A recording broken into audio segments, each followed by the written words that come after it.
제가 요즘 박근혜 대통령을 지지하는 세력이나 일부 보수 진영에서 욕을 좀 많이 먹고 있습니다.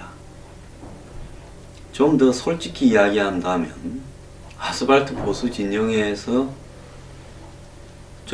많이 욕들을 하죠. 저는 작정을 했습니다.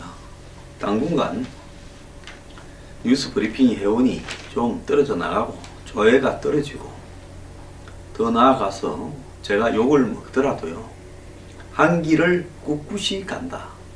제가 오늘 문재인 이재명 이야기하는 거 보셨죠? 지금은 안보 문제를 이야기를 할 겁니다. 저는 원칙을 말을 하지요. 결코 시류에 영합하지 않습니다. 종북 문재인 당선, 이재명 당선, 황장수 네가 돕고 있다? 어제 어떤 분은 저보고 간에 붙었다, 썰게 붙었다고 사자성어로 저한테 또 보냈더만요. 온갖 욕들을 다 하고 있습니다. 근데 간에 붙거나 썰게 붙거나 하지 않습니다. 당신들이 이야기하는 가치관이나 이념이 한마디로 그때 달라요. 옛날에 개그 코너에 그런 이야기가 있었죠. 모든 원칙이나 기준이 없이 내가 하면 로맨스고 남이 하면 불륜이다 라는 식으로 내로 뭡니까? 남불? 그런 식으로 기준을 그렇게 임의적이고 자의적으로 적용하는 것.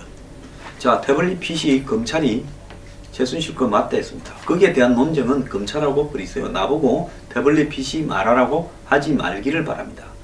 저는 아침에 방송에 가서도 저는 그 태블릿 PC가 100% 옳다.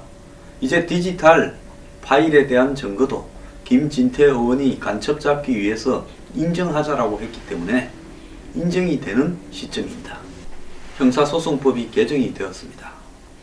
자, 박 대통령이 혐의가 확정된 게 없지 않느냐. 대통령의 혐의가 어떻게 확정이 됩니까? 대통령은 혐의가 확정될 수가 없죠. 소추되지도 않고 재판받지도 않으니까요. 다만 대통령에 대해서 검찰이 영향을 받는 검찰이 매우 조심할 검찰이 기소장에 공범이자 피의자로 기재해놨다면 그것만 가지고 대통령에 대한 탄핵을 국회에서 발의할 소지는 된다고 보고 있습니다. 대통령이 단돈 1원도 받지 않았느냐. 그 부분은 최순실 돈이 대통령 돈이고 대통령 돈이 최순실 돈처럼 옷이고 가방이고 서로 섞여서 살지 않았습니까? 그렇기 때문에 그거 일일이 제가 언급을 하지 않겠습니다.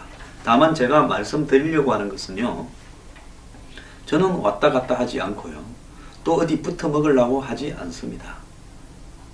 이 사태에서 많은 사람들이 얼마나 기회주의적이고 기준이 없이 원칙이 없이 한마디로 그때 필요에 따라서 가치를 다르게 적용해 오면서 살았는가는 세월이 가면 바뀔 겁니다. 기준이나 원칙은 권력의 높고 낮음에 따라가 아니라 항상 똑같이 누구에게나 적용돼야 된다는 것을 이야기하고 싶습니다. 자, 사드가요 다시 문제가 되었습니다. 중국이요 자신들의 언론들을 통해서 사드 문제를 시비를 걸고 나왔습니다. 사드 철회를 주장하면서 또 미국은 이 탄핵안 가결 이후에도 사드 배치 문제가 흔들림이 없이 추진되어야 한다면서 대립을 하고 있습니다. 중국의 황구시보 등 관영 언론들은 사드 배치에 대한 불만이 박 대통령 탄핵의 주요한 원인이었다 하면서 배치 철회를 주장하고 나섰는데요. 루캉 중국 외교부 대변인도 우리가 한반도에 사드 배치되는 걸 반대했지 않았느냐. 그리고 미국은 빨리 배치해야 된다라는 입장을 밝혔습니다.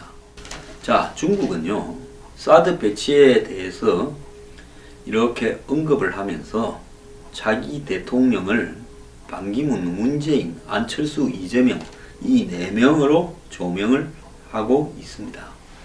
그러면서 이 4명이 사드에 대해서 어떤 입장인가를 이야기를 했는데요. 반기문은 그냥 유엔 사무총장이라고만 소개하고 안철수는 사드를 반대하고 있다. 문재인도 반대하고 있다. 이재명도 한국의 트럼프인데 반대하고 있다. 이렇게 이야기를 했습니다. 중국은 사드로 한국의 대선 주자를 바라보는 것 같아요. 자, 미중이 이제 사드를 가지고 충돌을 하고 있는데 탄핵안 가결 이후에 미국 백악관, 국무부 국방부 등이 모두 나서서 황교안 대행과의 협력, 한미 동맹의 중요성, 정책의 일관성, 지속적인 추진을 강조하고 있고요. 그 다음에 사드의 한반도 배치가 이번 사태로 흔들리면 안 된다라는 입장을 가지오고 있습니다. 지금까지요. 미국 국방부는 이 사드 배치가 지연이 되어서는 안 된다고 탄핵안 발의 이전부터 주장을 해 왔습니다. 박근혜 대통령의 거취가 사드 배치에 영향을 미칠 거냐고 묻는 데 대해서 미국 국방부 대변인은 가능한 빨리 우리는 사드를 배치할 거다라고 이야기를 해왔고 일관성과 연속성을 그대로 주장을 하고 있습니다. 근데 뉴욕타임즈는 10일 사설에서 박 대통령이 강경 대북 정책을 고수했고 사드의 한반도 배치를 결정해 중국을 신경을 건드렸다면서 이것이 좀 불명확해지고 있다라고 이야기를 하고 있습니다. CNN도 한국의 진보 정권이 들어서면 북한에 좀 더 외교적인 접근을 할 것이고 새 정부는 사드의 한반도 배치에 강력 반대하고 있는 중국과 긴밀한 관계를 맺게 될 것이다 라고 말을 하고 있습니다. 중국 관영 매체들은 반사드 여론에 다시 불을 지르고 있습니다. 영자지 글로벌 타임스는 박근혜는 잘못된 판단 때문에 벌을 받았다. 박 대통령이 벌을 받은 이유는 최순실 게이트 때문이 아니라 더 중요하게는 그가 사드 배치라는 잘못된 판단으로 나라를 잘못 이끌었기 때문이다. 야당은 사드를 강하게 반대하고 있고 사드 배치에 대한 국민의 항의도 고조되고 있다. 이야기했고요. 중국의 뉴스 포털 신랑망은 한국의 네이버 같은 거죠. 박근혜 물러나면 사드 철회될까라는 제목의 칼럼에서 황교안이 총명하다면 사드를 탄핵해 한중 간의 무역 교류를 최상의 상태로 돌려야 된다. 자, 인민해방국 공식 홈페이지, 중국군 홈페이지가 사드 배치는 남북관계 완화와 평화 통일의 희망을 사라지게 하고 끝없는 분열을 이끌 것이다 라고 이야기를 하고 있습니다. 베이징 한 소식통은 탄핵 국면에서 사드에 반대온 야당의 입지가 강화되었다고 판단한 중국 관영 매체들이 총동원되어서 사드 반대 여론을 한국 내에 부추기려고 한다 라는 부분이고요. 우리 정부 당국자는 열심히 준비 중이다 라고 이야기를 하고 있습니다. 2017년 연내에 배치한다는 기존 입장을 유지하고 있지만 주한미군은 7월에서 9월쯤으로 사드 배치를 앞당기는 방안을 추진하고 있고 내년 5월까지도 좀 하자 이런 이야기까지 나오고 있습니다. 야당이 이것뿐만 아닙니다. 한일 군사정보 공유협정 무효하자, 또 더 나아가서요 한일 위안부 협정에 대한 파기도 지금 이야기를 곧 끊을 겁니다. 더 나아가서 미국이 트럼프 행정부가 출발하면 환율 문제와 한미 간의 통상 문제를 제기할 건데 이 문제에 대해서도 국민들을 자극적으로 이끌 가능성이 있고요. 주한미군 분담금 인상에 대해서도 야당은 그런 문제에 대한 협상 자체를 거부하고 놓을 가능성도 크다고 보고 있습니다. 야당은 내년 대선 전에 사드를 배치하면 안 된다고 하면서 5월 전에 절대 안 된다고 말을 합니다. 자, 그들은 대선 과정에서는 안보 이슈가 쟁점이 될까봐 두려워하기 때문에 이 부분을 적극적으로 주장하지 않겠지만 대선에서 자신들이 집권하면 사드 배치를 무효화할 가능성도 있다고 보고 있습니다. 자, 민주당 원내 대변인은 사드 위안부 합의, 국정교과서 등 지금까지 일방적으로 잘못 처리해온 정책 과제에 대해서 새로운 틀을 만들고 이렇게 하기 위해서 국회가 중심이 되어서 대안을 내야 된다. 이렇게 이야기를 하고 있기 때문에 과연 사드가 현재로서 한국의 예정대로 제대로 배치가 될지 저는 의문입니다. 일단 대선 캠페인이 본격적으로 시작되면 사드는 핵심 이슈가 될 거고요.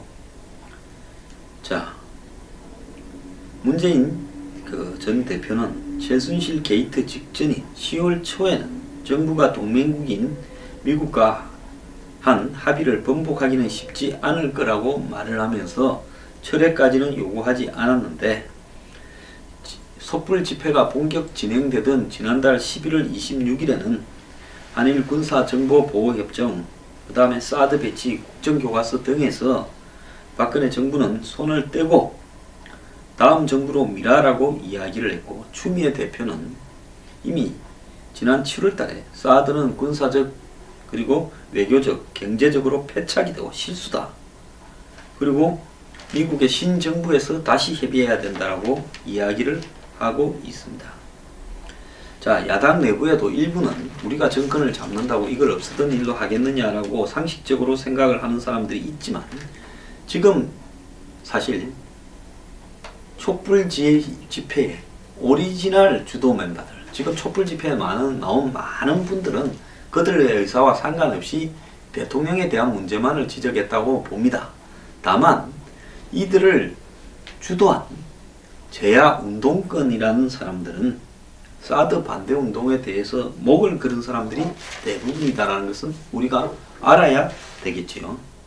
중국은 벌써요, 사드를 가지고 목리를 부리면서 음향, 영상, 한류 등에 있어서 급감을 하도록 만들고 있는데요. 이것이 중국이, 자, 너가 사드를 끝까지 배치하면 우리는 너네와의 무역이나 교류를 줄일 수밖에 없고, 그 내용을 한국에 있는 야당들이, 야권 대선 주자들이 악용을 하기를 원하는 것 같습니다. 자, 사드 문제요. 저는 끝을 한번 보기를 바랍니다. 대선 과정에서요, 야권은 사드 문제를 되도록이면 언급을 안 한 채 대선을 후딱 치르려고 하겠지만은, 저는 사드 문제가 이번 대선의 핵심 쟁점이 돼야 된다. 즉, 중국이 지금 저렇게 떠든다고 한국의 친북, 종북적인 속성을 가진 세력들이 나서서 야당 정치인을 압박하고 마치 촛불이 그런 세력인 것처럼 비춰지게 착시현상을 만들어서 사드를 갖다가 배치하지 않겠다, 재검토하겠다 라고 이야기하는 이런 부분은 있어서는 안 된다. 그래서 사드는 대선의 핵심 쟁점이 돼야 된다. 저는 그렇게 생각합니다. 이 말은요, 사드 배치를 반대하는 대선 주자들이 대선에서 확실히 반대한다고 고백을 국민 앞에 하라는 겁니다. 애매하게 말장난 하지 말라는 겁니다. 그걸 가지고요, 이 나라 국민들이 선택을 하라는 겁니다. 그리고 잘못되면 그것도 팔자입니다. 자, 사드 피해가지 맙시다.